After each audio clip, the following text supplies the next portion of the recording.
Baby একটু দেখি না তোমাকে, একটু জামাটা খোলো না, তোমাকে ভিতর থেকে না খুব দেখতে ইচ্ছে করছে, তোমাকে ওপেনলি দেখতে ইচ্ছে করছে, খুব হটিভাবে দেখতে ইচ্ছে করছে। মানে কি, মানে ভাই আমার বলতেও মানে হাসি আসতেছে, ঠিক আছে, এগুলো হাস্যকর ছাড়া কিছুই না ভাই।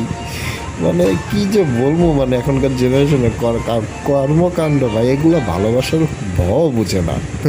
তো যাই হোক, এইসব ধ্যান ধারণা বাদ দাও ভাইয়া, ঠিক আছে, এগুলো ভালোবাসা না। ভালোবাসা টিকায় রাখতে হলে মন থেকে ভালোবাসো, জাস্ট হাতে হাত ধরো, হাতে হাত রেখা তোমরা কয়েকটা বছর পার করে দাও।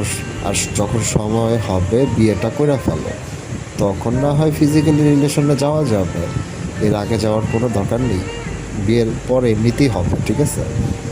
তো এত তাড়াতাড়ি তুমি যদি তোমার বয়ফ্রেন্ডের সব কিছু দিয়ে দাও, তোমার বয়ফ্রেন্ড থাকবে না তোমার সাথে।